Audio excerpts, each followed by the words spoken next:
তারেক সাহেব লন্ডন থেকে বাংলাদেশকে যেভাবে পরিচালনা করেছেন, একতাবদ্ধ করেছিলেন, যেটা বললেন, তাহলে আপনি কি মনে করেন ভবিষ্যতে রাজনীতি এমনই হওয়া উচিত?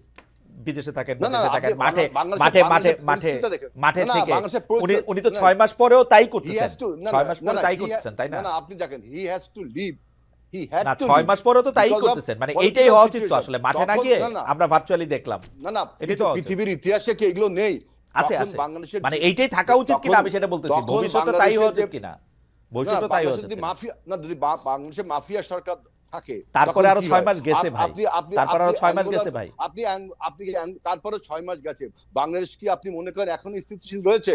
বাংলাদেশ কি এখনো নিরাপত্তার মধ্যে শুধু রয়েছে? স্থিতিশীল হওয়ার পরেই উনি আসবেন? না বাংলাদেশে কি এখনো নিরাপত্তার মধ্যে রয়েছে? না মানে বাংলাদেশে যদি নিরাপত্তা প্রতিষ্ঠিত হয় তাহলেই উনি শুধু আসবেন? না আপনি পৃথিবীর ইতিহাসে দেখেন, অ্যাঙ্গোলার স্বাধীনতা যুদ্ধে যে নেতা ছিল, সে স্বাধীনতার কতদিন পরে দেশে গেছে। আমি অ্যাঙ্গোলার কথা জানি না, আমি অ্যাঙ্গোলার কথা জানি না, এত অ্যাঙ্গোলার কথা জানি না। অ্যাঙ্গোলাটা খুঁজে বাইর করছেন, ভালো বাইর করছেন ভাই, পরে শিখাই দেন এটা অন্য সময় কমুনে।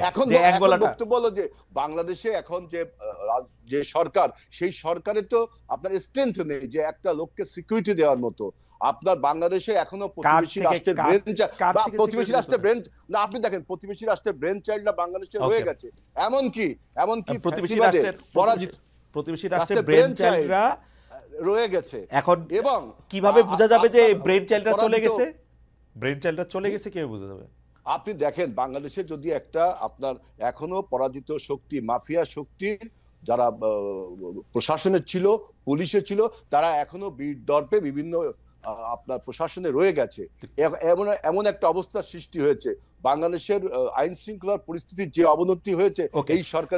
আমি আর কথা বলতে চাই না, অ্যাঙ্গোলার উদাহরণটা দেখে নিব না, এটা নিয়ে আর কথা বলতে চাই না। আমি আপনার একটু বলি, ভারত নিয়ে কিন্তু বিএনপির অবস্থান আমি সবসময় ডুবিয়াস দেখি। আপনার মনে থাকবে 2001 সালে, আমি বলি, আমি শুধু 2001 সালে বলি, 2001 সালে ভারত ক্ষমতা আসার পরে প্রথম বলতে শুরু করেছিল যে বিবিআনার গ্যাস, বিএনপি বলতে শুরু করেছিল যে বিবিআনার গ্যাস সে পুরোটা দিল্লিতে রপ্তানি করতে চায়। সাইফুর রহমান বলেছিল মাটির তলে গ্যাস রেখে লাভ কি, আপনারা টাটাকে চিটংয়ে স্টিল মিল করার ইয়ে দিতে চেয়েছিলেন, একই রকম টাকা একটা দেওয়ার ক্ষেত্রে আপনারা ভারতের কথায় তাইওয়ানকে স্বীকৃতি দিয়েছিলেন। মানে বিএনপির ইয়া কিন্তু বোঝা যায় না ভারত নিয়ে আসলে। না, তাইওয়ানের সাথে ভারতের সম্পর্ক ওইটা অন্য জিনিস, না সবকিছু নিয়ে সবকিছু সম্পর্কে আপনি জানেন। বিবিআনের গ্যাস বলেন আর আমাদের মাটির তলের গ্যাস, শেষ পর্যন্ত কি বাংলাদেশ ভারতের কাছে গ্যাস দিয়েছিল? দিতে পারে নাই তো, কারণ শেখ হাসিনা জামাত ইসলামী দুইটাই আন্দোলন করছিল। বামদের নেতৃত্বে শেখ হাসিনা আর জামাত ইসলামী আলাদা না, এই গ্যাস দেওয়ার ব্যাপারে আলাদা আলাদা আন্দোলন করছে। তাইলে হাসিনা যখন গ্যাস বিক্রি করলো তখন তারা আন্দোলনটা করলো না কেন? হাসিনা কোথায় গ্যাস বিক্রি করছে? হাসিনা গ্যাস বিক্রি করছে। এইবার 2016 সালে হাসিনা গ্যাস বিক্রি করেছে ভারতের কাছে, গ্যাস বিক্রি করেছে কোথায়? ভারতের কাছে গ্যাস বিক্রি করেছে। আপনি আবার যুক্তিগুলো পড়েন, আপনি অতীতের ইতিহাস আমি আজকে বলে গেলাম, আপনি দেখেন কোথায় ভারতের কাছে। জামাত ইসলামী তো তখন আপনাদের লগে ছিল, আর না জামাত ইসলাম আন্দোলন করে নাই, ঠিক বলছেন, কিন্তু আপনারা গ্যাস দিতে চাইছিলেন, পুরা বিবিআনা দিল্লিতে চলে যাবে সরাসরি। সেটা তো আপনি চাইছিলেন, আমরা কি দিয়েছি? না, রক্ত দিয়ে ঠেকানো হয়েছে, এটা রক্ত দিয়া 4 দিন হরতাল লাগছে রে ভাই। না ভাই, এটা কিন্তু তখন জামাত বা আওয়ামী লীগ না, জামাত তখন আপনাদের লগেই, জামাত তো আপনাদের মন্ত্রী। আওয়ামী লীগ এবং বামরা তেল গ্যাস বিদ্যুৎ বন্ধ রক্ষা কমিটি না, তখন আমরা কোনো ভারতের কাছে আমরা গ্যাস বিক্রি করিনি, একমাত্র দল আওয়ামী লীগ গ্যাস বিক্রি করেছে। এই তথ্য আপনি দেখে নিন যে একমাত্র দল আওয়ামী লীগ যারা গ্যাস বিক্রি করেছে।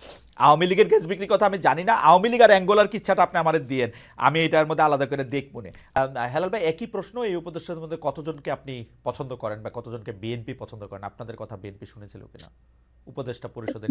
এখানে ব্যক্তিগতভাবে পছন্দ অপছন্দের কিছু নেই। পারফর্ম ভালো করলে, যেহেতু এটা নিরপেক্ষ সরকার, নিরপেক্ষভাবে পারফর্ম করলে তাকে সবাই পছন্দ করতে হবে। আমি যে বক্তব্যটা দিতে চাচ্ছি, দেখেন লন্ডনে বসে আমাদের নেতা যেভাবে বাংলাদেশের মানুষকে গত 17 বছর অনুপ্রাণিত করেছে, অনুরণিত করেছে, মানুষ আন্দোলন করেছে, হাজার হাজার শত শত মাইল দূরে সাইকেলে চড়ে, কলার ভেলায় চড়ে, যেভাবে মানুষ উজ্জীবিত হয়ে আন্দোলনে অংশগ্রহণ করেছে, 24/7 তিনি জনগণের সাথে সম্পৃক্ত রেখে বাংলাদেশে যে আন্দোলনটা সংগঠিত করেছে, যেভাবে আপনি বলতে পারেন ইরানের ইসলামী বিপ্লব খোমেনি আপনার সুইডেনে বসে, সার্বিয়ায় বসে করেছে, ফ্রান্সে বসে করেছে, একই সাথে লেনিন সার্বিয়ায় বসে আপনার কমিউনিস্ট বিপ্লব করলো।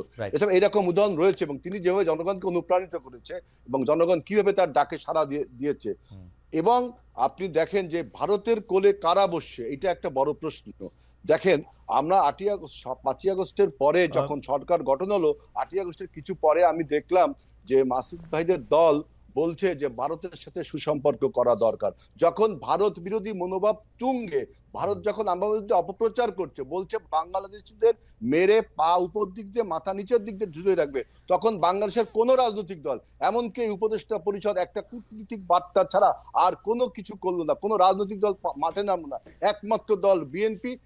আপনার ইন্ডিয়ান এম্বাসি আমরা অবরোধ করে আমাদের প্রতিবাদ জেনেছি, আমরা সীমান্তব্যাপী লং মার্চ করে আমরা ইন্ডিয়ার বিরুদ্ধে দুটো বিষয় শুধু হেলাল ভাই দুটো বিষয় হেলাল ভাই এই যে লাইং পলিটিক্স, এই লাইং গুলো কিন্তু আমাদের অনৈক্য তৈরি করে। হেলাল ভাই দুইটা বিষয় একটু কথা বলতে হবে।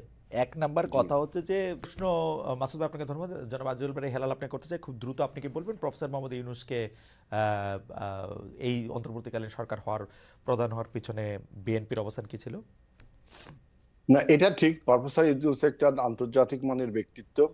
এরকম একটি ট্রানজিশনাল পিরিয়ড, এরকম একটি গণ অভ্যুত্থানের পরে তার মতো একজন ব্যক্তিত্বকেই প্রধান উপদেষ্টা হিসেবে জনগণ, বিএনপি সবাই আর কি মেনে নিয়েছিল।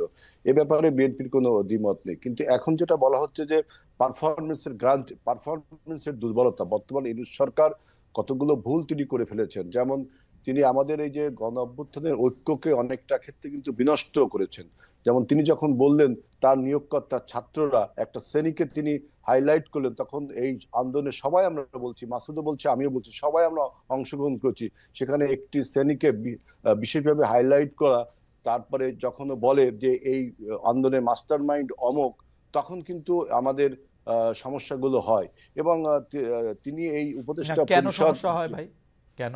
আপনি যখন সবাই সমন্বিতভাবে একটি আন্দোলন, একটি গণ অভ্যুত্থান করলো, তখন আপনি একক কোনো ব্যক্তিকে ক্রেডিট দিতে চান না, একক কোনো ব্যক্তি মানে কি? ডেফিনেটলি তো এটা ছাত্রদের ক্রেডিট তো দিতে হবে, আপনার ডিউ ক্রেডিট। ছাত্রদের ডিসক্রেডিট তো কেউ করছে না, করছে তো। তাহলে ডক্টর ইউনূস বলছে যে এই ছেলেটা পিছন দিক থেকে এটা আন্দোলন করছে, অসুবিধা কি? এটা কি ঠিক? এটা কি ঠিক? তাহলে আর মানুষ, এটা ঠিক না, এটা আপনি বলতে হবে না। ওরা সামনে ছিল, তাহলে আপনি ওরা অত্যাচারিত হয়েছে, সামনে সবাই ছিল। শুনেন, সামনে যে ব্যানারটা ছিল, আমাদেরও তো অনেক ছেলে, আমি তো বললাম 150 নেতা কর্মী 34 জনে আমাদেরই মারা গেছে, আমি সেই হিসাবে যাচ্ছি না।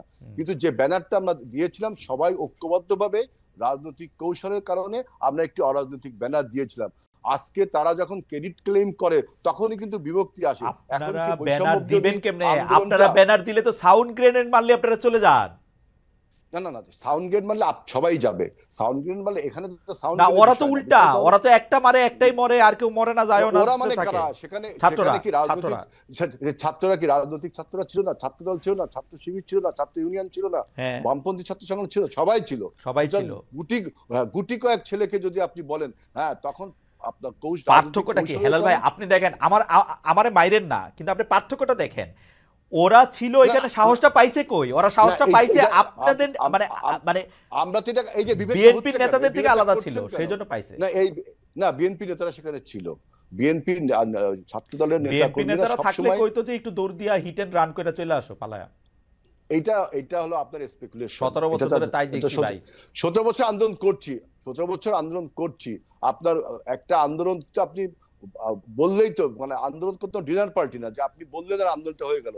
17 বছর আমরা জমিনটা তৈরি করেছি, তার উপর দাঁড়িয়ে আমাদের এই ছাত্র ভাইয়েরা, সমস্ত রাজনৈতিক দলের ছাত্র ভাইয়েরা উপসংহার টেনেছে। আমি এই জন্য বলি, এই ছাত্র ভাইয়েরা হলো আমাদের আন্দোলনের সন্তান, এই অভ্যুত্থানের সন্তান। তার মানে এই না যে আপনি হেলাল ভাই করজোরে